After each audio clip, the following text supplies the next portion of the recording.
మన నగరాలు పట్టణాలు ప్రగతి బాట పట్టాలంటే బీజేపీని గెలిపించండి. కేంద్ర ప్రభుత్వ సహకారంతో మున్సిపాలిటీలు, కార్పొరేషన్ల సమగ్రాభివృద్ధి. ఇది తెలంగాణ ప్రజలకు మోదీ గ్యారంటీ. కమలం గుర్తుకే మన vote. Save Telangana. Vote for BJP. ప్రాజెక్టును మీరు నిర్మించుకోండి. 152 మీటర్ల ఎత్తుతో మీరు నిర్మించుకుంటే మీ తెలంగాణ రాష్ట్రానికి ప్రయోజనం ఉంటుంది. మరీ ముఖ్యంగా ఆయన ప్రచారానికి వచ్చిన ఆదిలాబాద్ జిల్లాకు 2,60,000 ఎకరాల సాగునీరు, తాగునీరు అందించడానికి ఉపయోగపడుతుంది. కాబట్టి మహారాష్ట్ర ప్రభుత్వం మీకు సంపూర్ణంగా సహకరించి ప్రాణహిత చెవెళ్ల ప్రాజెక్టును పూర్తి చేయడానికి మేము ముందుంటాము. కాబట్టి మా మోడీ గారిని, మా బీజేపీని చూసి ఓటేయండి అని ఫడ్నవీస్ గారు ఏమైనా మాట ఇస్తారేమో అని చూసిన. ఆయన ఇవ్వకపోను. గతంలో కొన్ని ప్రాజెక్టుల విషయంలో మహారాష్ట్ర భూమి ఇస్తే ఆ భూమికి నష్టపరిహారం కూడా ఇవ్వలేదు తెలంగాణ ప్రభుత్వం. తెలంగాణ ప్రజలు మమ్మల్ని మోసం చేసిండ్రు అని చెప్పి ఫడ్నవీస్ గారు మనల్ని అవమానించే విధంగా మాట్లాడి, మనల్ని అవమానించి ఆ తర్వాత మాకు ఓటేయండి అని ఫడ్నవీస్ గారు అడగడం జరిగింది.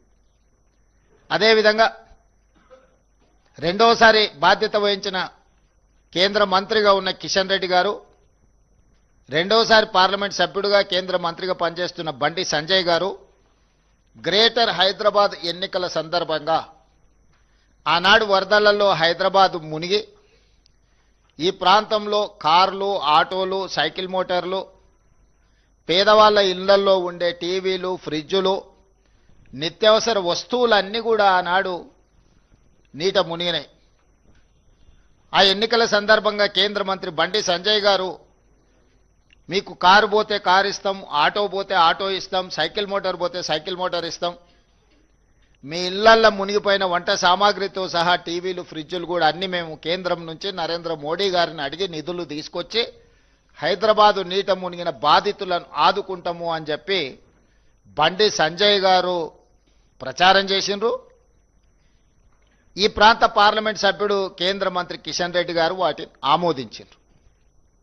ఈనాటి వరకు వీటి ఊసే ఎత్తలేదు. ఆనాడు ముంపుకు కారణమైన మూసీ ప్రక్షాళన కోసం వాళ్ళ ఎన్నికల మేనిఫెస్టోలో 10,000 కోట్ల రూపాయలు కేంద్ర ప్రభుత్వం నుంచి తెచ్చి మూసీని పునరుద్ధరిస్తాం, మూసీని ప్రక్షాళన చేస్తామనే హామీ కూడా గ్రేటర్ హైదరాబాద్ మున్సిపల్ ఎన్నికల సందర్భంగా భారతీయ జనతా పార్టీ ఇక్కడి ఓటర్లకు మాట ఇవ్వడం జరిగింది. ఆ మాట నమ్మి దాదాపుగా 150 కార్పొరేటర్లు హైదరాబాద్లో ఉంటే భారతీయ జనతా పార్టీకి దాదాపుగా 50 మంది కార్పొరేటర్లను 1/3 ఓటర్లు భారతీయ జనతా పార్టీకి ఓటేయడం జరిగింది.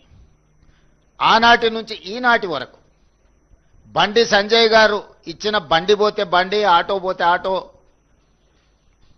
లేకపోతే సైకిల్ మోటార్ పోతే సైకిల్ మోటారు ఇస్తా అని చెప్పి ఎన్నికల తర్వాత అడిగితే మీకు అందరికీ ఇన్సూరెన్స్ ఉంది కదా, ఇన్సూరెన్స్ ద్వారా మీకు ఇవన్నీ వస్తాయని ఆయన ఉచిత సలహా ఇచ్చిండ్రు.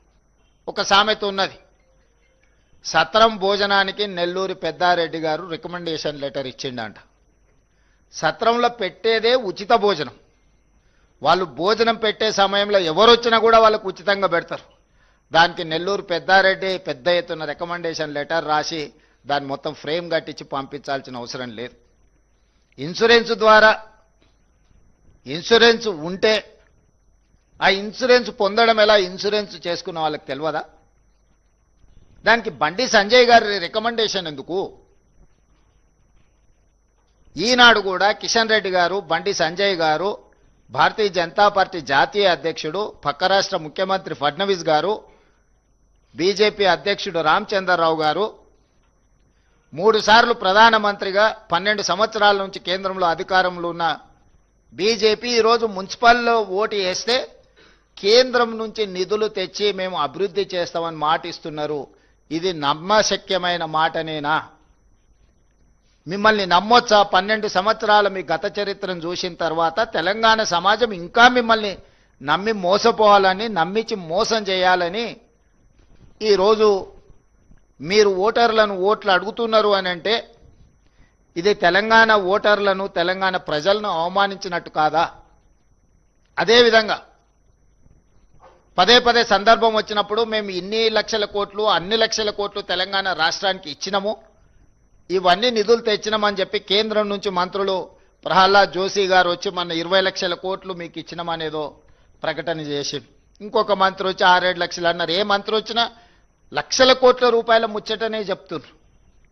దీనికి ఏంది అని అంటే, నేను మా చీఫ్ సెక్రటరీ గారిని ఫైనాన్స్ సెక్రటరీ గారిని అడిగినా, నిజంగా ఈ నిధులు వచ్చినాయా, వస్తే ఎక్కడున్నాయి, ఎక్కడ దాచిపెట్టారు, మరి అందులోకి వెళ్ళి ఆ ఖజానాలో నుంచి కొంతైనా తీసుకొని ఇప్పుడున్న సమస్యల్ని మరి పరిష్కరిద్దాం. ముఖ్యంగా మున్సిపాలిటీలలో ఎక్కడికక్కడ సమస్యలు పేరుకుపోయినాయి.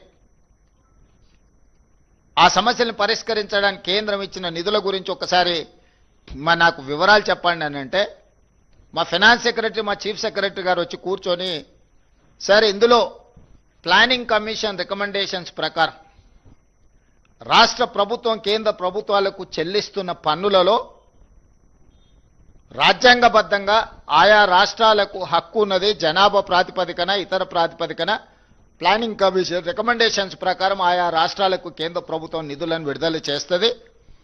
తెలంగాణ రాష్ట్రం నుంచి కేంద్రానికి మనం చెల్లించే ప్రతి రూపాయికి 42 పైసలు తిరిగి మనకు కేంద్రం ఆ నిధులను వెనక్కి పంపుతుంది అని చెప్పాను.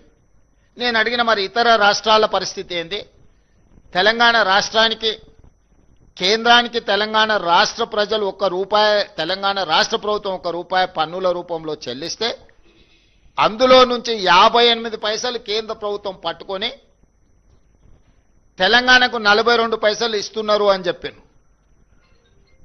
అప్పుడు నేను మిగతా తెలంగాణ రాష్ట్రంలో కర్ణాటకకి ఎంత వస్తున్నది అని అడిగిన. ₹1 కర్ణాటక చెల్లిస్తే 16 పైసలు కర్ణాటకకి ఇస్తున్నారు. తమిళనాడుకి ఎంత ఇస్తున్నారు అని అంటే, ₹1 చెల్లిస్తే తమిళనాడుకి 26 పైసలు ఇస్తున్నారు, తెలంగాణకు 42 పైసలు ఇస్తున్నారు, కేరళకు 49 పైసలు ఇస్తున్నారు.